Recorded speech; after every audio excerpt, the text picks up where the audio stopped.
autistes TDAH. Donc là, ce que je vais aborder ce matin, c'est autour de la lecture et c'est valable pour tous les profils d'enfants, qu'ils aient un trouble neurodéveloppemental qui soit diagnostiqué, donc ça peut être une dyslexie, ou un TDAH ou autre, ou des enfants qui n'ont pas de trouble diagnostiqué, mais qui rencontrent quand même des difficultés.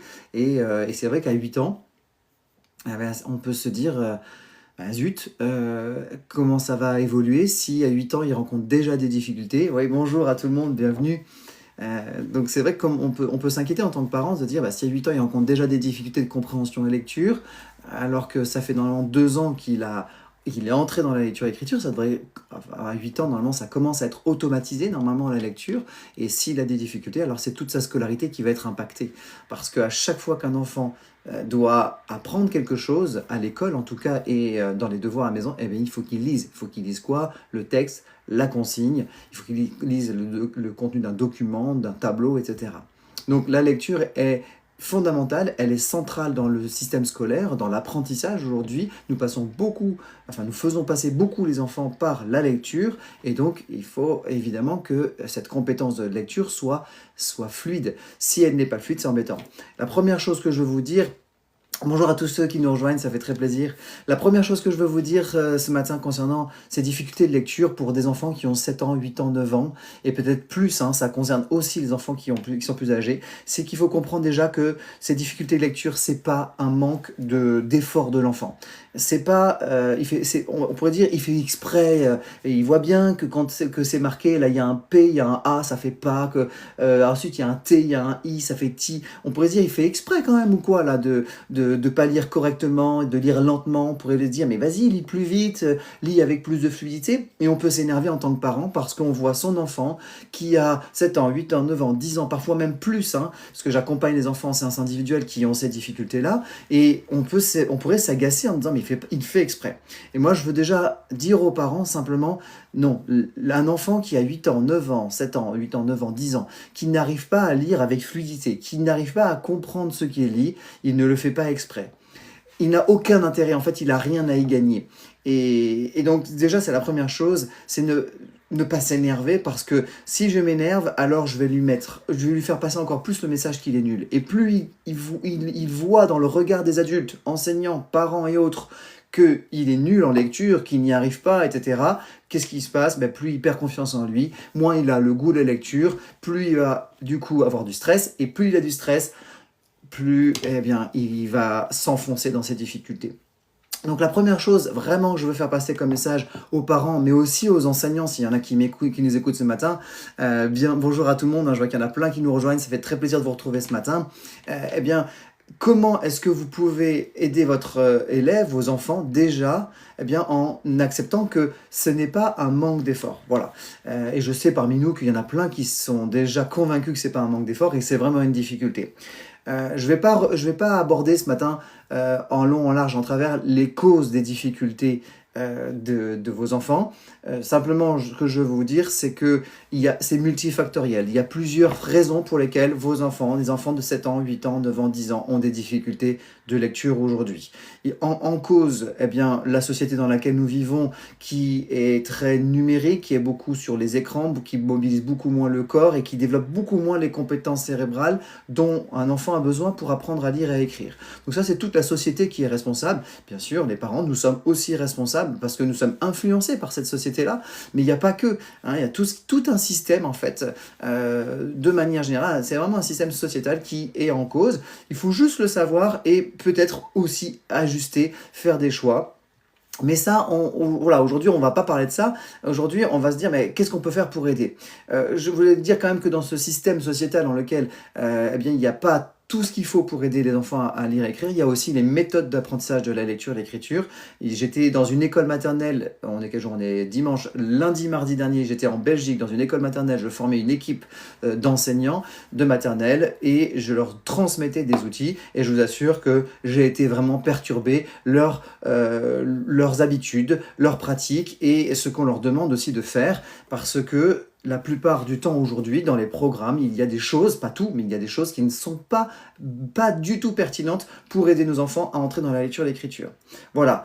Donc, il y a aussi des méthodes. Donc, les élèves à 7, 8 ans, 9 ans, 10 ans, sont passés par plusieurs années dans une société qui ne favorise pas le développement des compétences cérébrales pour la lecture et l'écriture. Ils sont passés par un système scolaire dès la maternelle où il y a des pratiques qui parfois vont être des freins, qui vont bloquer les apprentissages, l'apprentissage de la lecture et l'écriture, ou qui vont freiner, qui vont faire que c'est pas fluide, c'est pas facile.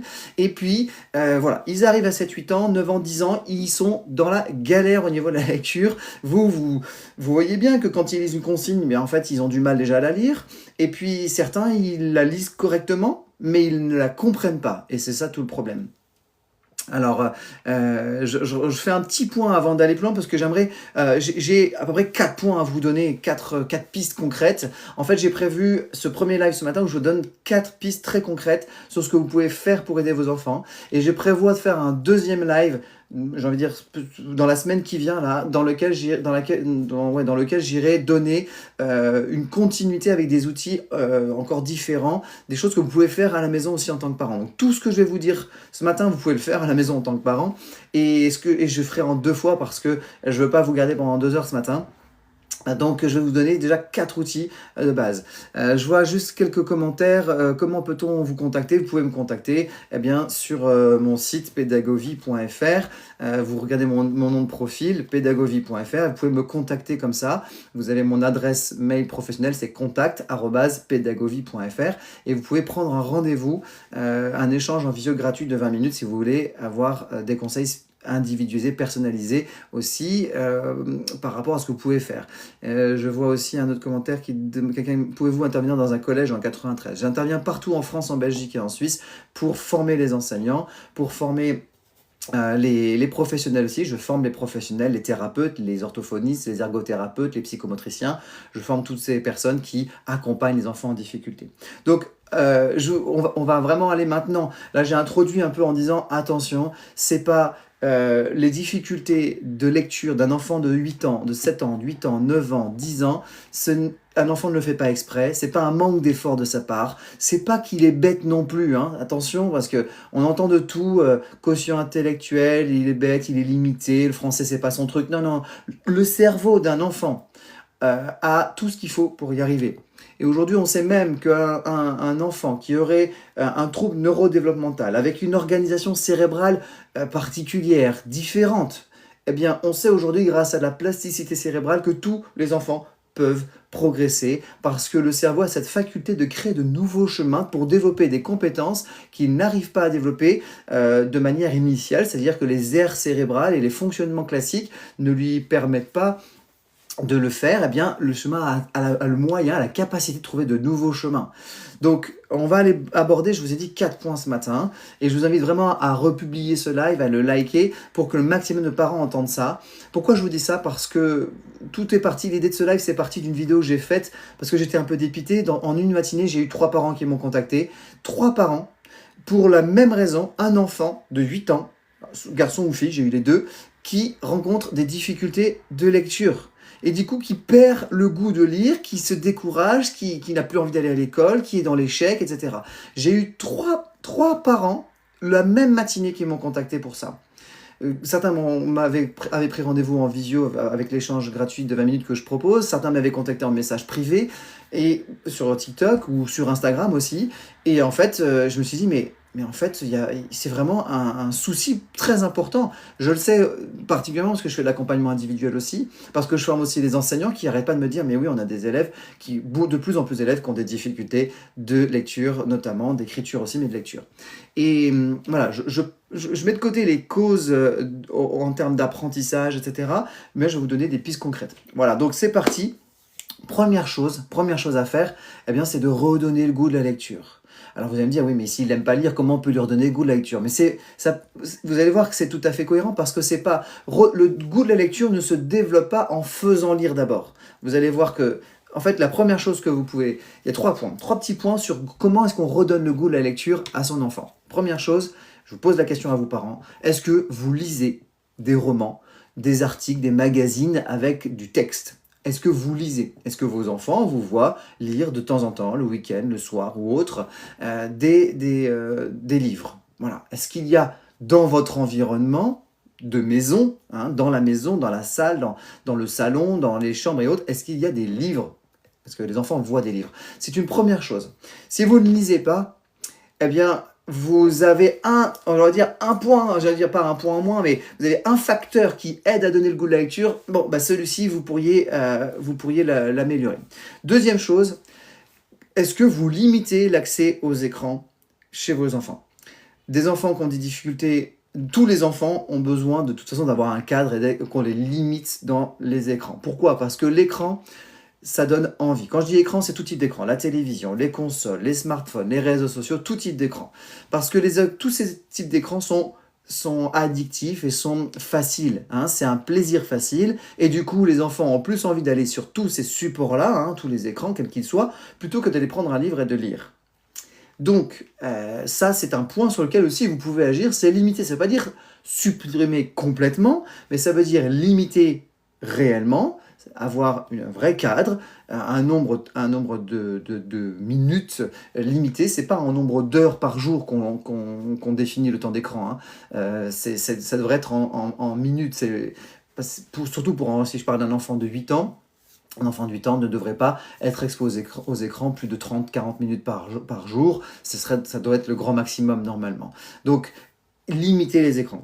Troisième, dernière chose pour donner le goût de la lecture, pour que nos enfants reprennent le goût de la lecture, c'est pas de les faire lire. Parce que j'avais un parent qui me disait, bon, bah, je me disais que peut-être en faisant lire mon enfant tous les jours 15 minutes, eh bien, ça allait l'aider. Et ça, c'est valable pour un enfant de 6 ans, 7 ans qui est en train d'apprendre à lire, il a surtout CP, j'ai envie de dire début de CE1, il est en train d'apprendre à lire, donc on va le faire lire un petit peu tous les jours, voilà, très bien. Mais à partir de 8 ans, 9 ans, 10 ans, etc., où l'enfant est déjà dans des blocages, il est déjà démotivé, déjà découragé par la lecture, il ne comprend pas les consignes, il lit de manière hachée, qu'est-ce que vous allez faire? Eh bien, vous allez chercher à lui redonner le goût de la lecture, pour qu'il voit l'intérêt et la richesse de la lecture. Donc on a dit, déjà deux choses, on a dit, vous, est-ce que vous lisez? Est-ce qu'il y a des livres autour de vous? Est-ce que vos enfants vous voient lire? Deuxième chose, est-ce que vous limitez l'accès aux écrans, ces plaisirs faciles qui font que l'enfant n'a pas envie de prendre un livre, mais il préfère aller sur un smartphone, il préfère regarder une série, il préfère jouer à sa console vidéo, etc. Enfin, son jeu vidéo, etc. Troisième chose, est-ce que vous lisez des histoires à vos enfants? Votre enfant qui a 8 ans, 9 ans, 10 ans, 11 ans, est-ce que vous lui lisez des histoires? S'il n'aime pas lire, lisez-lui des histoires. Et quand je dis des histoires, c'est pas les histoires pour les bébés, des petits albums avec des images, non. Lisez-lui des romans. Lisez-lui des romans qui sont pas trop faciles, hein, pas trop prenez pas des romans de CP. On a souvent tendance à dire bon ben mon enfant a des difficultés, donc je vais prendre des choses pour les plus jeunes. Non, non, non, non. Prenez des choses de son âge et un peu plus. Et lisez des romans, un chapitre tous les soirs. Vous lisez avec lui 10-15 minutes minimum. Et ces trois choses-là, vous lisez pour vous, hein, que votre enfant vous voit lire et voit des livres dans son environnement, limitez les écrans et lire des histoires à son enfant, même à 8 ans, 9 ans, 10 ans, 11 ans, pas de souci, ça va cultiver en fait, développer ce qu'on appelle la culture de la lecture, la culture du livre.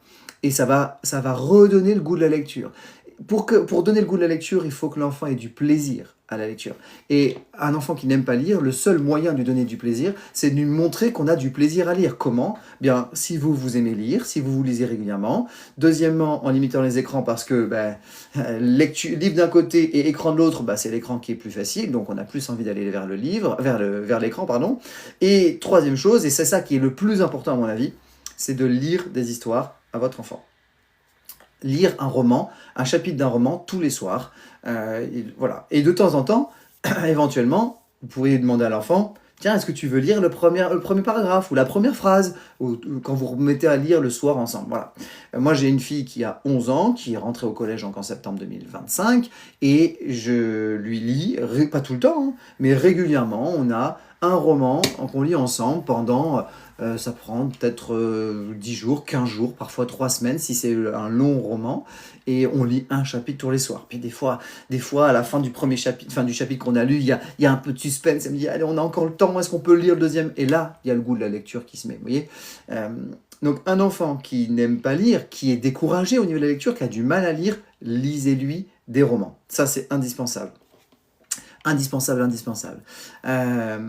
Ça, c'est pour donner le goût de la lecture. Je vois quelqu'un qui dit bonjour, nous respectons ces 3 points, en l'invitant à partager la lecture aussi, mais rien n'y fait. Alors, c'est un premier point. C'est bien déjà de le faire parce que ça c'est posé, hein, c'est des fondations, c'est des semences en fait, que vous semez des bonnes graines, et même si ça suffit pas, et heureusement, enfin je veux dire, si ça suffisait qu'il y avait que ça à faire, je pense que aujourd'hui on n'aurait pas beaucoup d'enfants qui auraient des difficultés de lecture, mais c'est un premier point. Moi j'ai vu des enfants qui progressent en lecture parce que, eh bien, on met en place déjà ça.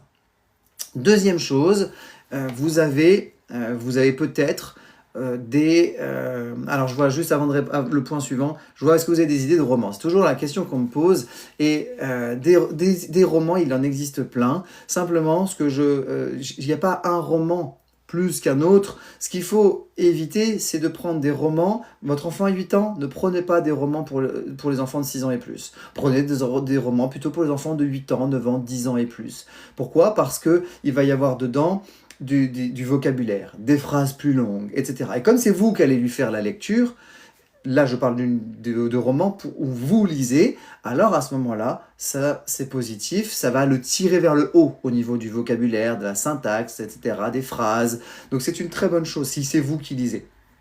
Des fois, moi, ça m'arrive de lire, je me souviens d'un roman, il y avait des phrases compliquées, complexes. Et même moi, je me disais, bon, voilà, le vocabulaire, des fois, je ne connais pas du vocabulaire. Je veux dire, je suis pourtant prof de français à la base, mais il y a des fois du vocabulaire technique, spécifique, que je ne connais pas.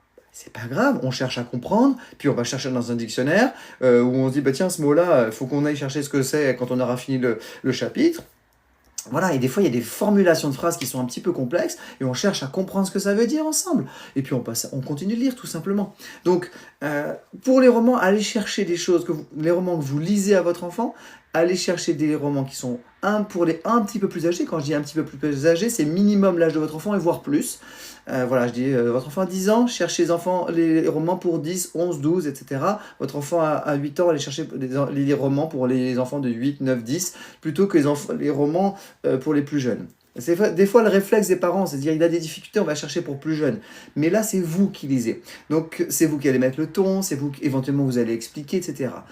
Ça, c'est une chose. Quand votre enfant, enfin, pour ce qui est de la lecture pour votre enfant, pour qu'il lise tout seul, à ce moment-là, oui, allez chercher des romans un petit peu plus jeunes pour qu'il puisse avoir plus de facilité dans un premier temps, et puis parallèlement, vous lisez des choses un petit peu plus compliquées. Tout est une question d'équilibre. Donc, éventuellement une série de romans qui sont bien faits, qui sont pas trop longs, qui sont bien écrits quand même au niveau du vocabulaire. Ça s'appelle les enquêtes potagères. Voilà, les enquêtes potagères je sais plus, c'est Loulou, je crois. Mais vous tapez enquête potagère de Loulou, il me semble. Ça, c'est une série intéressante. Il y en a plusieurs et c'est tout à fait accessible. C'est réaliste. Et ça, c'est important. C'est de favoriser des histoires réalistes, des histoires qui se passent dans du réel. C'est-à-dire, on n'est pas dans des mondes imaginaires, etc. Ça ne veut pas dire qu'il ne faut pas en lire, mais ça, les enfants, de toute façon, ils vont forcément être attirés à un moment donné quand ils vont se mettre à lire par ce genre de choses. Notamment les filles vont être plus attirées que les garçons peut-être. Mais l'idée, c'est de chercher des choses réalistes, des choses qui se passent dans le monde réel, vous voyez, et avec des choses qui sont possibles. Voilà. Et là, les enquêtes potagères de Loulou, c'est des enquêtes d'une jeune fille qui, je crois, a 10 ans, 8, 10 ans, 9, 10 ans, je sais plus. Voilà, et puis il se passe des petites choses autour d'elle, et puis elle va aller enquêter, et c'est des choses toutes simples, c'est des disparitions de radis, mais c'est très bien écrit, c'est fait pour attirer les enfants. Donc ça, c'est vraiment intéressant. Voilà, donc je vois un petit peu, je regarde un petit peu les commentaires. Oui, je vois, il y a des gens qui me disent, voilà, quand je lis avec mon fils, il comprend pas souvent, il n'est pas concentré, il oublie vite. Et je vois une autre remarque, si on lit, il n'est pas concentré, il fait rien, mais on voit que ça ne les intéresse pas. Eh bien, continuez. Que ça ne l'intéresse pas, c'est parce que la question c'est, si l'enfant ça ne l'intéresse pas, qu'est-ce qui l'intéresse ? Si c'est les jeux vidéo, si c'est aller sur les réseaux sociaux, jouer sur des petits jeux de smartphone, regarder une série, ben, vous voyez qu'il va falloir limiter les écrans, réduire le temps d'écran et donner plus envie à la lecture. Si l'enfant il est pas forcément concentré, continuez de lire. Mais par contre, alors il y aurait plein de choses à dire évidemment, mais dans la façon de lire, lisez lentement, lisez très lentement, articulez. Et puis, mettez le ton, d'accord? Mettez du ton. C'est ces deux éléments-là qui font que l'enfant, il va mieux comprendre aussi. Parce que des fois, on lit un roman à son enfant comme on le lirait comme ça pour nous, et du coup, on ne se rend pas compte qu'on lit trop vite. Moi, je forme les enseignants et je leur dis, je leur apprends et je leur montre et on s'entraîne à lire plus lentement. La semaine dernière, j'étais dans une école en maternelle où j'avais déjà donné une formation, une première partie de la formation sur justement en maternelle sur comment préparer l'entrée dans la lecture et l'écriture. Et j'avais parlé de la vitesse de lecture. Il y avait une enseignante qui disait, moi, j'arrive pas à lire aussi lentement que tu nous as appris à le faire. C'est pas facile, c'est un apprentissage. Et je dis, ben oui, mais tu lis à des enfants qui ont 3, 4, 5 ans et tu peux pas lire à la vitesse où toi tu lirais pour des collégiens ou tu lirais pour toi. Il va falloir absolument réduire le débit parce que nous parlons trop vite aujourd'hui. Nous parlons trop vite dans nos sociétés du 21e siècle et les enfants, eux, ils ont un cerveau qui capte l'information auditive à une certaine rapidité. Mais si on est au-delà, ben, il ne comprend pas. Et l'enfant de 7, 8, 9 ans, il est pas en maternelle, oui, mais il a besoin de développer, et ça j'en parlerai après, de développer son écoute des sons, justement. Donc lisez lentement, donnez du sens. Et évidemment, choisissez des romans. Je vous parlais des enquêtes potagères de Lily, par exemple. C'est de Lily ou de Loulou, je sais plus. C'est peut-être de Lily. C'est peut-être les enquêtes potagères de Lily. Ce que j'ai dit, je suis en train de me dire, c'est peut-être Lily ou Loulou, je sais plus.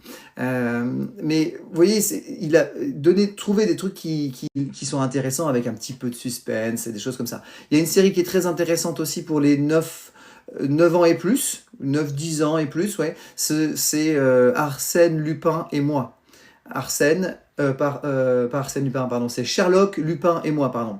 Donc ça parle des personnages très célèbres de Sherlock Holmes, Arsène Lupin et Irène Adler.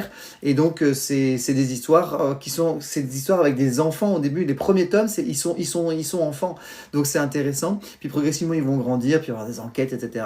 Et ça plaît bien aussi. Voilà. Donc ça c'est je regarde, voilà, je répondais à ces questions-là. Oui, les enquêtes, merci Boubou qui a écrit les enquêtes potagères de Loulou. Voilà, c'est vraiment, je sais plus si c'était Lily ou Loulou, mais voilà, c'est Loulou. Super, merci. Merci d'avoir été chercher ça. Donc ça, je recommande, en tout cas, si je résume, donnez le goût à la lecture. Les parents, vous lisez. Est-ce que les enfants vous voient lire? Est-ce que vous limitez les écrans? Parce que les écrans, c'est beaucoup plus attirant, on a beaucoup plus envie. Si l'enfant n'est pas intéressé par la lecture et qu'il a plus envie d'aller sur ses écrans, c'est qu'il a trop d'accès à l'écran. Un enfant ne devrait pas avoir un accès à l'écran facile et il devrait avoir un accès très limité. Ma fille, elle a 11 ans, mais c'est ma dernière. J'ai 5 enfants, hein, pour ceux je sais qu'il y en a plein qui me suivent déjà depuis longtemps et qui me connaissent, mais moi j'ai 5 enfants qui ont aujourd'hui entre 11 ans et 20 ans. Voilà, et j'ai fait l'école à la maison pour plusieurs de mes enfants. Ma dernière qui a 11 ans, c'est moi qui lui ai appris à entrer dans la lecture, enfin à lire et à écrire. C'est elle qui a appris, mais moi je l'ai guidée dans l'apprentissage de la lecture et l'écriture. Et si elle a le goût de la lecture, elle a le goût de l'écriture, elle aime travailler, etc., elle aime faire des efforts pour l'école, tout ça. Pourquoi? Mais parce qu'à la maison, elle a le droit à une heure et demie, un film par semaine, le week-end. Voilà. Et elle a simplement après accès à une tablette pour faire par exemple Duolingo. Elle fait de l'anglais sur Duolingo parce qu'elle m'a demandé, là, c'était il y a début d'année 2026. Elle m'a dit, papa, j'aimerais bien progresser en anglais. Je vois qu'il y a Duolingo parce qu'elle avait vu que sa sœur le faisait. Donc voilà, elle s'est mise à faire ça. Elle peut écouter de la musique sur la tablette. Et c'est tout. Je la laisse pas naviguer sur YouTube quand elle veut. Je la laisse pas elle a pas de réseau social. Elle a pas de smartphone en accès libre. Voilà, elle a pas toutes ces choses-là parce qu'elle a 11 ans et qu'elle en a pas besoin. Et aujourd'hui, certains parents me disent, oh là là, mais dis donc, c'est un peu strict. C'est un peu strict. Non, c'est juste cadré pour qu'elle puisse développer le goût de la lecture, de l'écriture, et du coup, elle va jouer dehors aussi. Elle a du temps pour jouer dehors parce qu'elle n'est pas accaparée par les écrans. En fait, faut faire un choix tout simplement, hein. Je vois la question de Boubou qui dit combien de temps un enfant doit lire par jour. Il n'y a pas de temps de lecture par jour. Moi je vais plutôt dire, il faudrait plutôt se poser la question combien de temps un parent doit lire à son enfant qui rencontre des difficultés dans la lecture. Mais alors moi je dirais là, c'est une question pertinente, c'est 15 à 20 minutes minimum tous les jours. Ça c'est le minimum du minimum. Alors tous les jours, on va dire 5 fois 5 fois dans la semaine sur 7 jours, à peu près. Il peut y avoir un soir ou deux où on n'a pas de lecture, mais l'idée c'est le plus fréquemment possible, minimum 15-20 minutes, tous les jours, d'accord? Donc ça, c'est le temps où les parents lisent un roman à leur enfant. Maintenant, si l'enfant il a des facilités à lire, ou en tout cas il aime lire, il ne faut pas l'obliger à lire.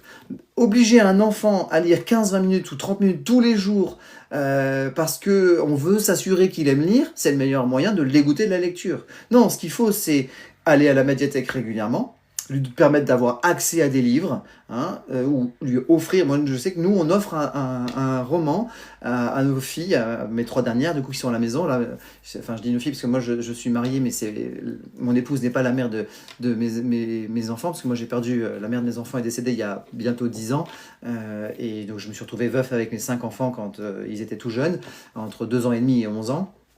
Et voilà, et donc famille recomposée, j'ai reconstruit ma vie ensuite.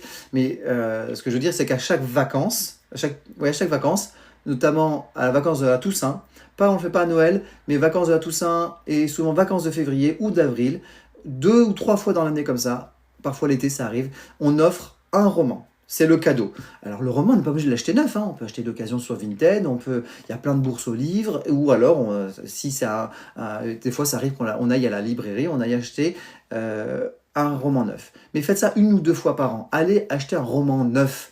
Allez dans une librairie, qui voit tous les livres qui existent, qu'on discute avec la libraire, qu'on lui demande des conseils pour tel âge, etc.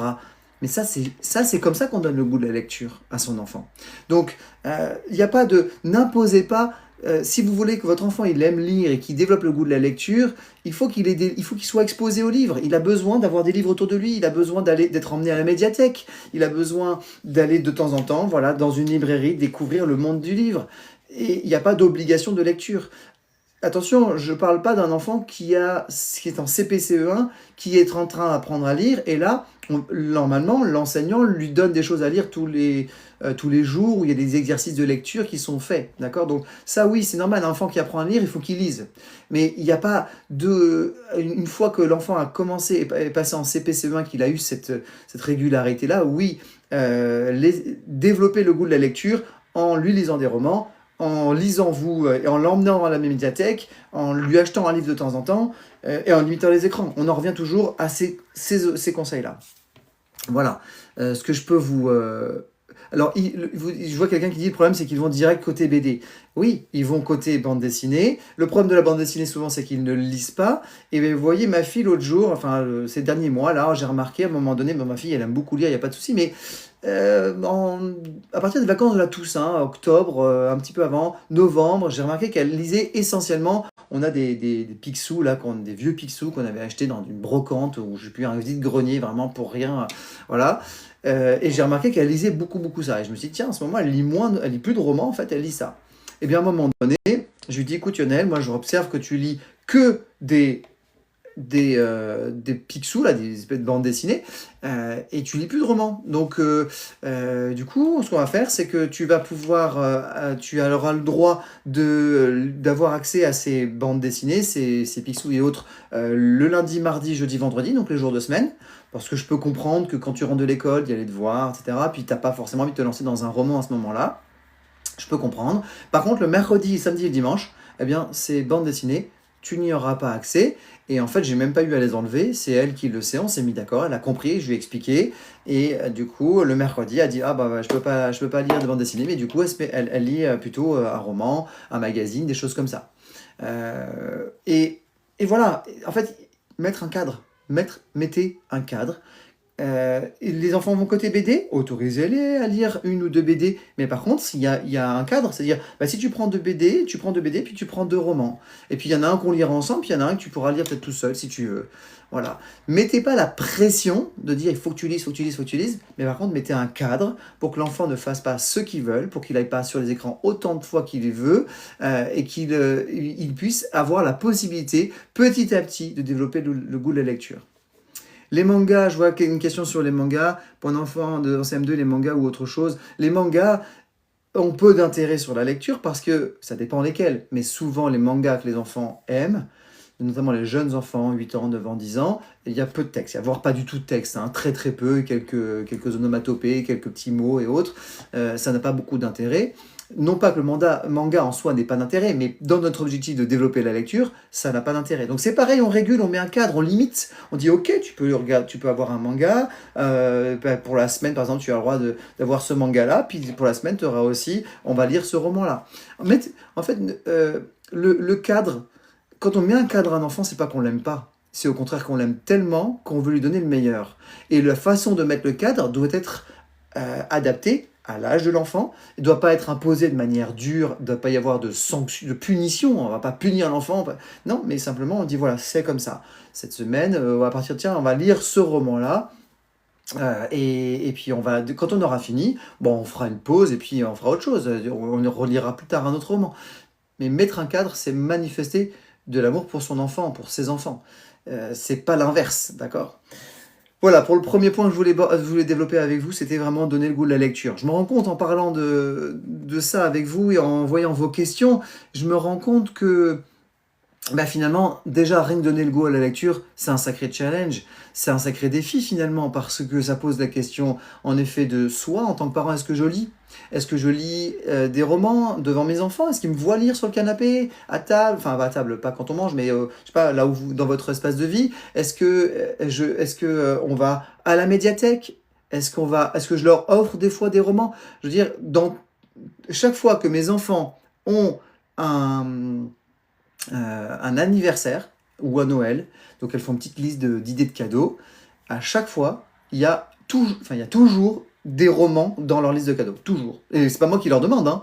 C'est parce qu'elles aiment lire et du coup, elles demandent des romans. Mais comment ça s'est mis en place? Ça s'est mis en place par une habitude progressive à la lecture, le fait de lire des romans régulièrement avec eux, le fait de lire, moi je lis, mon épouse lit aussi, du coup mes enfants qui sont avant eux aussi lisent, donc les plus jeunes ont vu les plus grands lire, etc.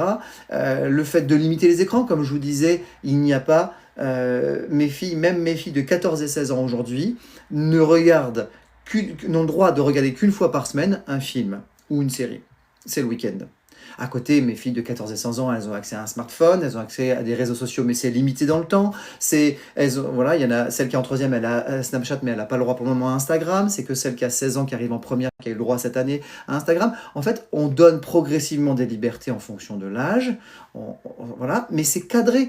Et du coup, comme il n'y a pas un accès illimité à des séries, à des films, à des jeux vidéo, etc., eh bien, mes filles passent plus de temps dans la lecture. Et je suis rentré du boulot l'autre jour, je voyais ma fille, encore hier, prendre son roman, se mettre dans le canapé.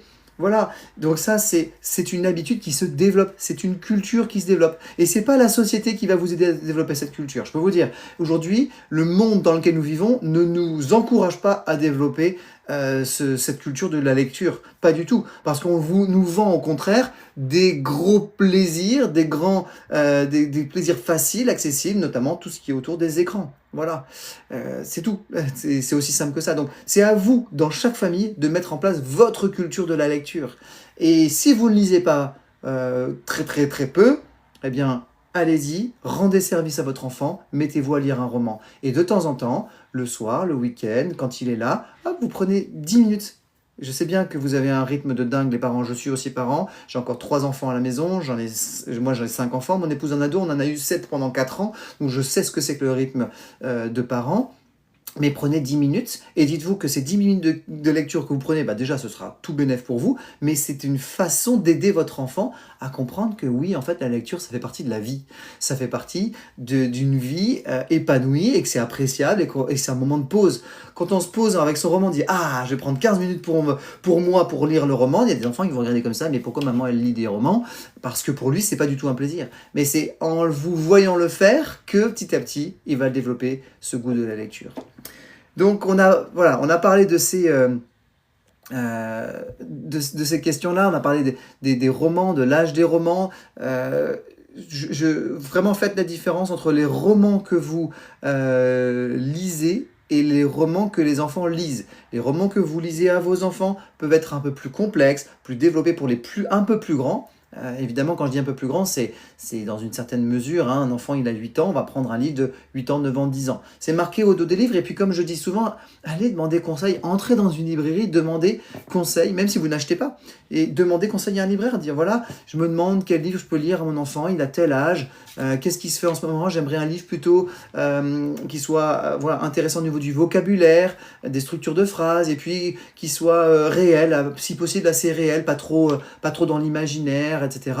Enfin, dans les mondes imaginaires, dans ce qu'on appelle la fantaisie, tout ça. Donc, demandez. Et puis, le libraire ou la libraire va vous donner quelques titres de romans. Vous les notez, dire d'accord, merci, je vais y réfléchir. Et puis, vous voyez ensuite si ces romans-là, soit vous voulez les acheter neufs, en offrir un, soit vous allez regarder sur Vinted, sur Le Bon Coin. J'achète régulièrement, j'ai encore acheté ça dernièrement, j'achète régulièrement sur Le Bon Coin des bouquins parce que bah, ça coûte moins cher. Et c'est très bien, ça permet de recycler des livres, pas de souci. Vous venez pas dans le 57, alors je viens partout en France, je me déplace un petit peu partout, mais voilà, pour tout ce qui est formation, intervention, etc., n'hésitez pas à me contacter. Je vois quelqu'un qui dit j'ai commencé à aller à la bibliothèque, exactement. Tout à fait, ça me paraît très important. Donc je vois quelqu'un qui dit même entre camarades ça parle que des jeux vidéo. Exactement, je sais bien que ça parle que des jeux vidéo et c'est tout le challenge. C'est pour ça que je dis souvent dans mes lives, mais republier mon live parce que republier mes vidéos. Pourquoi? Parce que en fait le problème c'est que tant que il y a une majorité de parents qui ne mettent pas de cadre, tant qu'il y a une majorité de parents qui ne développent pas le goût de la lecture, eh bien on se retrouve un peu seul en tant que parent. Et puis notre enfant, il a des camarades qui, eux, il n'y a pas de cadre, il n'y a pas de lecture de roman, il n'y a pas de limite, il n'y a pas de culture de la lecture dans leur famille, et donc forcément notre enfant se retrouve un petit peu en décalage. Donc plus il y a des parents plus les parents sont sensibilisés, plus les parents mettent un cadre, plus les parents développent le goût de la lecture, et plus les choses vont changer. Je l'ai dit dans plusieurs lives ou vidéos, franchement, entre nous, si on applique ces concepts, ces conseils-là que je vous donne, là, sur donner le goût de la lecture, tout ce qu'on vient de voir, et tout ce que je partage dans les autres vidéos. Mais on peut changer le monde, en fait. On peut changer le monde dans le sens où on peut impacter les habitudes que nous avons en tant que famille pour donner le meilleur à nos enfants. Et c'est ce qu'on veut, c'est donner le meilleur à nos enfants. Parce que combien de parents souffrent aujourd'hui parce que leur enfant souffre à l'école, parce que leur enfant n'arrive pas à lire, n'arrive pas à écrire, n'arrive pas à comprendre, n'arrive pas à calculer. Donc, l'apprentissage scolaire est déterminant pour l'avenir d'un enfant parce que ça construit tout un ensemble de compétences. Mais beaucoup d'enfants souffrent de cette situation-là, souffrent dans les apprentissages, n'aiment pas aller à l'école. Il y a combien d'enfants qui développent des phobies scolaires aujourd'hui? Mais tout ça, c'est pas une fatalité. Bien sûr que le système scolaire, il peut s'améliorer. Bien sûr qu'il y a des méthodes à changer, il y a des, comment dire, des pratiques à faire évoluer au niveau de l'école. C'est évident. Mais il y a aussi ce que nous pouvons faire à la maison en tant que parents. Nous pouvons, nous aussi, impacter positivement nos enfants. Et entre nous, moi, j'ai enseigné 13 ans. Je forme aujourd'hui les enseignants. Tous les enseignants me le disent. Les enfants qui, à l'école, s'en sortent, ont des facilités ou y arrivent, sans être des flèches, mais y arrivent correctement, ce sont des enfants qui font partie d'une famille dans laquelle il y a du cadre, il n'y a pas les écrans en illimité, ou en tout cas pas trop d'écrans, qu'il y a justement la culture de la lecture. Voilà, essentiellement c'est ça, et aussi peut-être aussi un cadre sur voilà, ce que l'on mange, l'heure à laquelle on se couche, etc. Donc si les enseignants constatent ça, ça veut dire que nous, en tant que parents, si on améliore les habitudes alimentaires, le rythme de sommeil, on met un cadre à nos enfants par rapport aux écrans, on limite les écrans, on donne le goût de la lecture en emmenant les enfants à la médiathèque, à la bibliothèque, etc., que nous-mêmes on lit, qu'on leur lit des romans, ben voilà, ça fait pas tant de choses que ça très compliqué à mettre en place, on peut y arriver. Donc, on peut aider nos enfants. Même si l'école fait pas toujours son job de manière top, hein, on peut le dire qu'il y a des problématiques, il y a des choses à améliorer dans le système scolaire aujourd'hui, on est d'accord. Je forme d'ailleurs, je passe une bonne partie de mon temps à former les enseignants. Aujourd'hui, je me déplace partout en France, je vais même en Belgique, en Suisse pour former des enseignants. Donc, il y a des choses à améliorer et les enseignants sont preneurs. Ils sont même demandeurs. Il y a même combien d'enseignants me contactent en disant mais non, mais on n'a pas des enseignants du public notamment qui me disent mais vous pouvez pas venir dans notre établissement. Le problème, c'est que souvent les enseignants du public n'arrivent pas à choisir eux-mêmes leur formation. On leur impose des formations qui souvent ne les intéressent pas. Donc ça, c'est une problématique, des choses à changer. Mais déjà, si nous, en tant que parents, on change nos habitudes, des petites choses, eh bien, on peut aider nos enfants de manière considérable. Et on peut voir de réels progrès.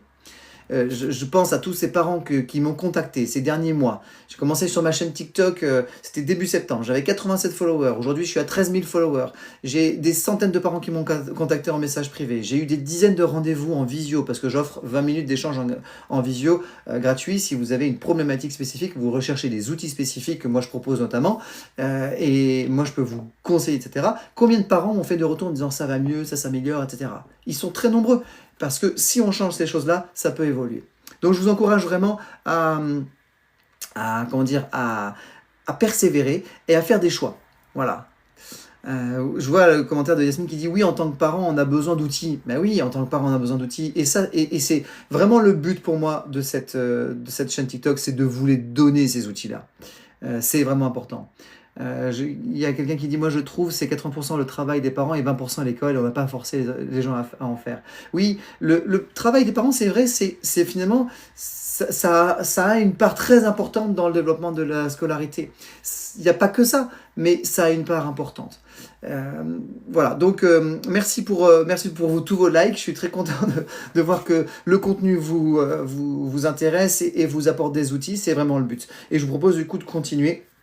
On va au moins, je vais au moins vous donner encore 2 outils, parce que moi il est 10h du matin, j'ai prévu d'arrêter à 10h15 parce que, eh bien, on est dimanche et mes 3 filles qui sont là, et donc voilà, ça fait partie de la vie familiale, du rôle de parent, c'est de passer du temps avec ses enfants. Moi j'ai une activité professionnelle qui me prend beaucoup de temps, mais il y a des moments où il faut faire pause et passer du temps avec ses enfants, et aujourd'hui en plus c'est dimanche, et comme les week-ends je peux pas consacrer beaucoup plus de temps à mes enfants évidemment. Voilà. Donc, je vais vous passer encore un petit quart d'heure avec vous. Autre point que je vais vous donner, c'est que vous avez peut-être des exercices à faire vos enfants reviennent à la maison avec des devoirs de lecture à faire, donnés par les enseignants, et vos enfants ont peut-être comme devoir des exercices qu'on appelle des exercices de fluence. C'est peut-être pas le nom que vous connaissez, mais ça s'appelle des exercices de fluence. C'est des exercices où on chronomètre, où il faut calculer la vitesse de lecture. Est-ce que ça vous dit quelque chose? Je vois qu'il y en a qui nous rejoignent. Bonjour, bienvenue. Ça fait déjà 3/4 d'heure qu'on a commencé sur les difficultés en lecture, mais bienvenue, on continue ensemble. Alors, je pose la question, je vois Yasmine qui me dit oui, ils en ont. En effet, je pense qu'il n'y a pas que Yasmine, je pense que vous êtes nombreux ici connectés à m'écouter ce matin et à avoir vos enfants qui reviennent avec des exercices où il faut chronométrer le nombre de mots qui sont lus par minute, il faut chronométrer le temps de lecture. Voilà, et voir jusqu'où l'enfant lit en temps de temps. Ça doit vous dire quelque chose, je vois qu'il y en a plusieurs qui répondent. Bonjour à tous ceux qui nous rejoignent. Donc, ça s'appelle les exercices de fluence. L'objectif, en théorie, c'est d'aider l'enfant à lire de plus en plus vite, pour lire de manière de plus en plus fluide. Parce qu'on sait que quand on lit, si on lit avec une certaine fluidité, une certaine rapidité, je dirais plutôt une fluidité, parce que la notion de rapidité, ça veut tout et rien dire, mais si c'est assez fluide, vous voyez, si c'est pas haché, j'ai fait des séances l'autre jour, et j'avais un enfant, j'ai eu 2-3 enfants, il disait vraiment de manière hachée, il disait « les enfants sont... » Voilà, vous voyez, il hache comme ça. Et donc, forcément, c'est plus difficile de comprendre. C'est plus difficile de lire aussi un texte assez long, parce qu'on est fatigué, ça fatigue le cerveau, en fait, de lire comme ça.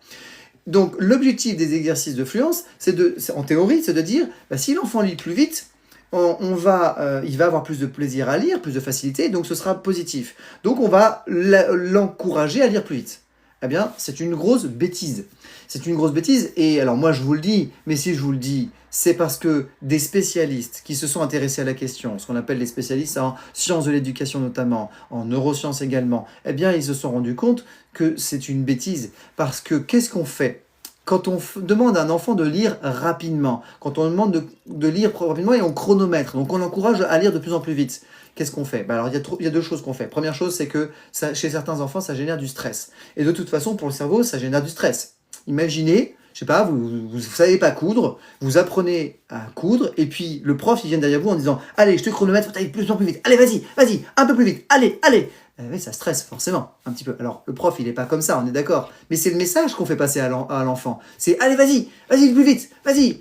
Et puis, le deuxième problème, c'est que on s'en fiche complètement que tu comprennes, l'important, c'est que tu lises plus vite. En fait, c'est ça le problème des exercices de fluence. C'est qu'on met la compréhension du texte de côté, et on s'y intéresse après. Sauf que lire un texte, c'est quoi l'intérêt? C'est de le comprendre. Lire une consigne, c'est quoi l'intérêt? C'est de la comprendre. Lire un document, c'est quoi l'intérêt? C'est de le comprendre pour pouvoir soit le mémoriser, soit comprendre le contenu, en faire quelque chose, etc. Répondre à des questions et autres. Donc, dans tous les cas, ces lectures chrono, voilà, je vois qu'ils regardent que le chrono, je vois qui, merci pour les témoignages, hein, ce que vous dites, hein, eh bien, ces lectures chrono, ne les faites pas. Et simplement, vous allez faire la lecture du texte avec votre enfant et vous allez, et ça j'aborderai, hein, sur comment faire la lecture du texte, comment s'assurer que l'enfant comprend, ça j'aborderai dans un autre live, donc je vous donnerai rendez-vous cette semaine, il faut que je réfléchisse quand avant de vous quitter, mais je vais vous donner rendez-vous cette semaine pour un autre live dans lequel on va parler de cette lecture compréhension. Comment aider l'enfant à lire avec plus de fluidité et en comprenant ce qu'il lit. Ça, on en parlera dans un autre live. Mais lisez le texte avec votre enfant, mais ne faites pas le chrono. Parce que le chrono, ça l'encourage à aller vite, mais ça ne l'encourage pas à comprendre. En fait, ça a été observé, ça a été testé. Un enfant qui lit avec une bonne vitesse, hein, au chronomètre, on voit qu'il lit avec une bonne vitesse, vous lui posez des questions ensuite sur le texte, il ne sait pas de quoi ça parle. Ou il a retenu 3 mots, quoi. Mais il ne sait pas de quoi ça parle en réalité. Il n'a pas compris le texte. À quoi ça sert? À quoi ça sert de lire un texte sans le comprendre? À rien. Donc, aujourd'hui, les spécialistes de la lecture disent que la fluence, ces exercices de chrono, eh bien, ça sert à rien, qu'il faut arrêter de les faire tels qu'on les fait, il faut arrêter de chronométrer la lecture. Oui, pour plus de fluidité en lecture, chercher à plus de fluidité, ça je vous donnerai des outils dans mon prochain live, mais surtout, ne pas le chronométrer parce que ça enlève complètement le sens.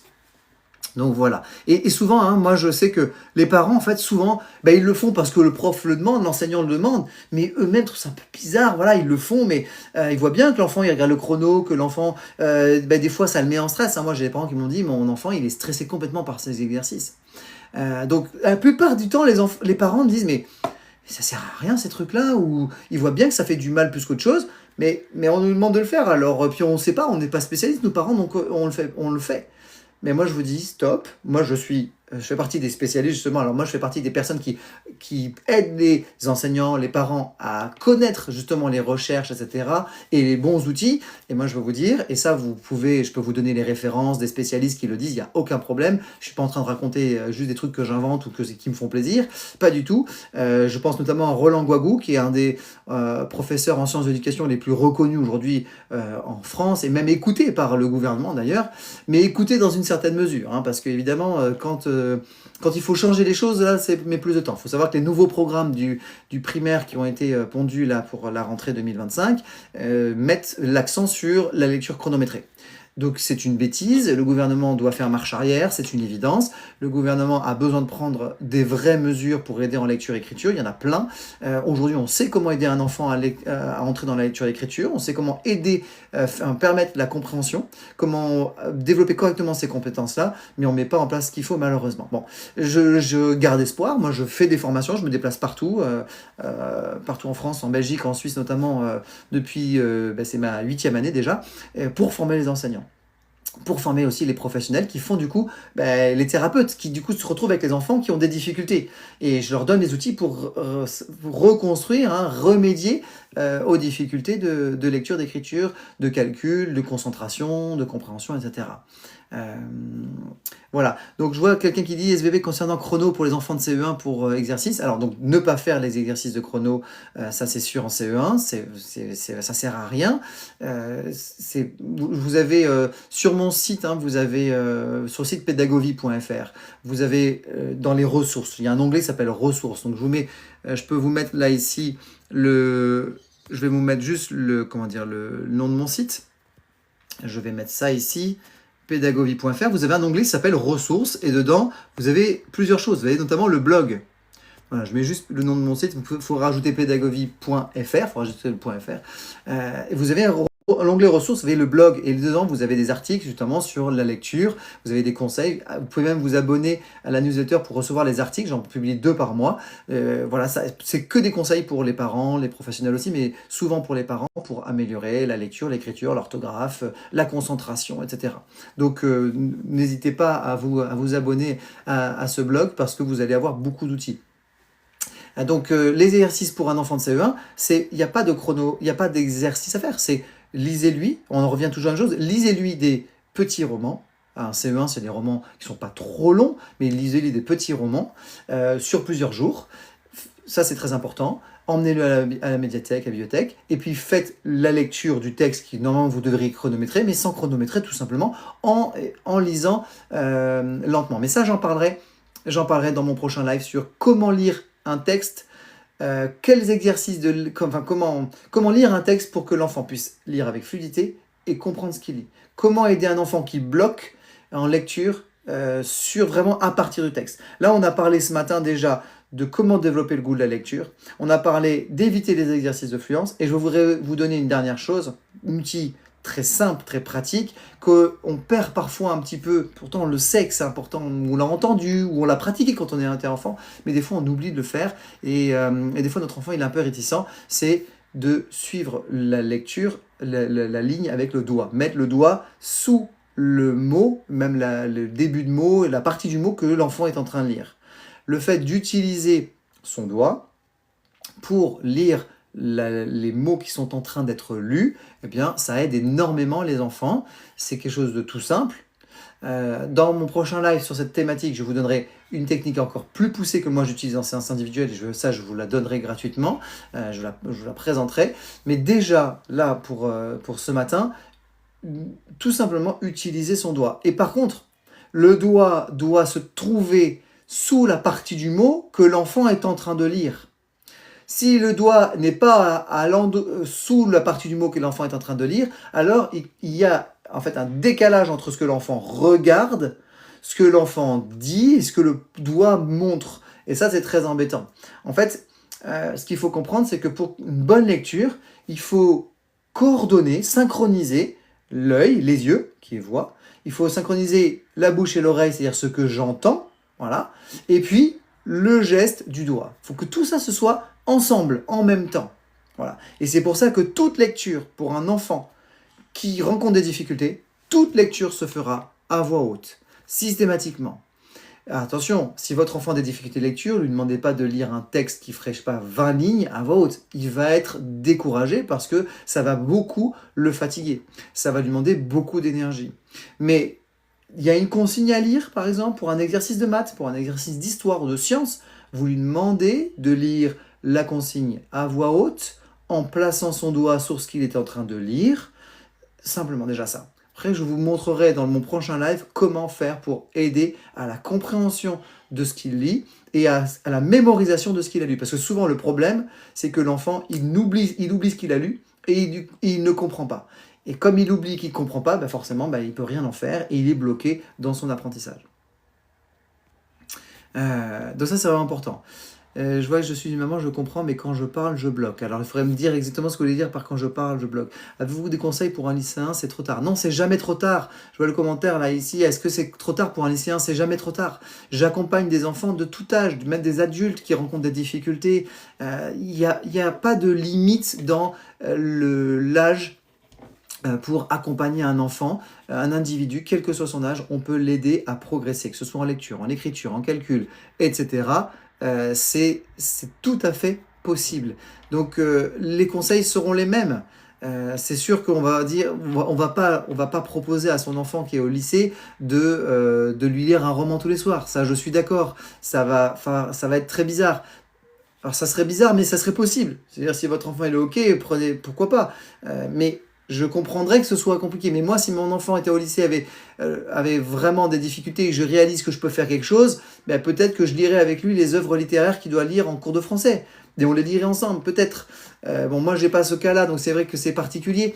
Mais il n'est jamais trop tard, en tout cas. Donc pour tout ce qui vraiment concerne les difficultés de lecture d'un enfant, 8 ans, 9 ans, 10 ans, 11 ans et beaucoup plus, eh bien, je vous donne rendez-vous dans mon prochain live. Je suis en train de réfléchir quand est-ce que je vais faire le prochain live, parce que je donne une formation mercredi en visio pour des enseignants toute la journée. Mardi, je ne serai pas disponible. Ce sera, je pense, jeudi. Jeudi, je dois pouvoir faire un live. Attendez, je regarde si je serai disponible jeudi matin, et puis comme ça, je vous le dis, pour savoir quand est-ce. Je vois qu'il y a déjà un parent qui nous suit ce matin, qui a pris rendez-vous pour un échange avec moi en visio. Alors, je regarde juste mon planning. Jeudi, on sera le 22. Ouais, jeudi matin. Jeudi matin, je propose de faire un live à 8h45 sur justement comment lire et comment accompagner un enfant pour plus de fluidité et mieux comprendre et mieux mémoriser ce qu'il lit. On va aller sur une technique spécifique que je vais vous présenter. Là, ici, ce matin, dans notre live, on a parlé. Déjà, je rappelle qu'un enfant qui a des difficultés de lecture, qui lit de manière hachée ou qui ne comprend pas, il ne le fait pas exprès. C'est pas qu'il ne fait pas l'effort, c'est pas qu'il est feignant ou quoi que ce soit. C'est pas qu'il est bête non plus. C'est simplement qu'il n'a pas construit la compétence de lecture correctement et il a besoin qu'on l'aide pour pouvoir dépasser cette difficulté. Ça, c'est une première chose, c'est ce que je vous ai dit pour démarrer. Deuxième chose qu'on a vu, c'est qu'il faut développer une culture de la lecture, il faut développer le goût de la lecture, en emmenant ses enfants à la médiathèque, à la bibliothèque, en offrant de temps en temps un livre.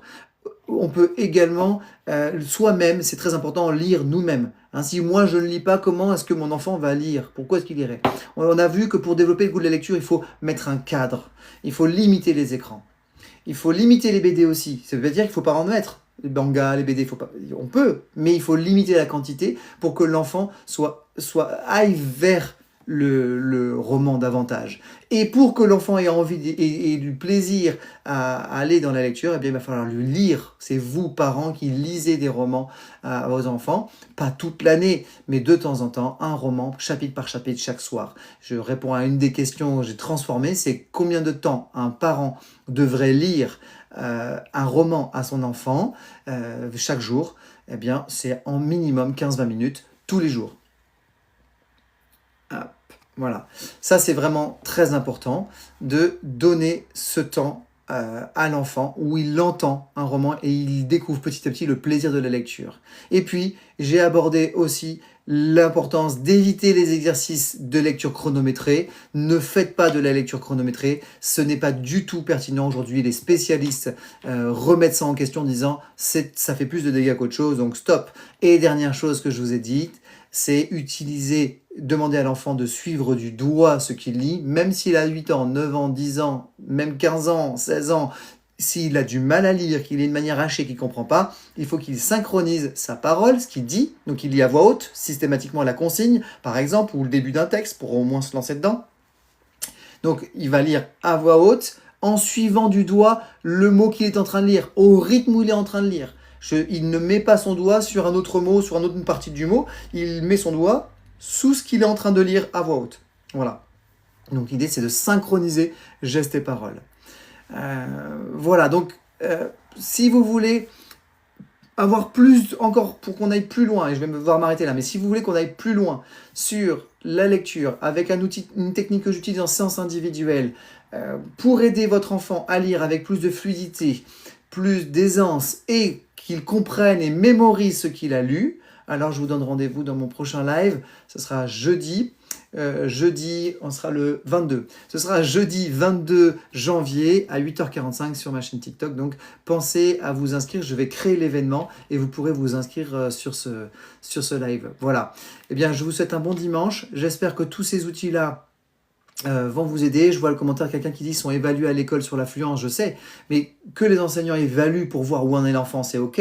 Ce qui est embêtant, c'est de faire des exercices réguliers où on chronomètre l'enfant. Ça, c'est embêtant, comme je l'ai expliqué tout à l'heure. Voilà. Pour revenir sur mon live, pensez, je vais créer l'événement là, juste dès que possible là aujourd'hui, et je ferai une vidéo aussi pour faire la pub de ce live, et vous pourrez vous inscrire sur le live. Vous allez sur ma chaîne TikTok, sur les lives, vous verrez les lives que je propose. Alors j'en ai pas encore, du coup il y avait celui de ce matin qui était indiqué, du coup il y aura celui de jeudi dès que je l'aurai mis, et vous pourrez vous inscrire dessus. Voilà, merci beaucoup. Pensez à vous abonner à ma chaîne TikTok. Pensez à partager les vidéos, à republier les vidéos, à les liker, à les enregistrer. Voilà, tout simplement, c'est très important pour que le maximum de parents puissent bénéficier de tous ces outils. Je vous souhaite un très bon dimanche avec vos enfants. Passez du temps avec eux. Sortez, profitez de la nature, profitez, prenez l'air. Tout ça, ce sont des bonnes choses qui vont aider vos enfants à progresser dans les apprentissages. Voilà, merci pour Boubou qui dit c'est fait, abonné, super, super live. Bah écoute, je suis très content. Ça me fait très plaisir d'être là pour vous accompagner. À bientôt, bon dimanche à vous, au revoir.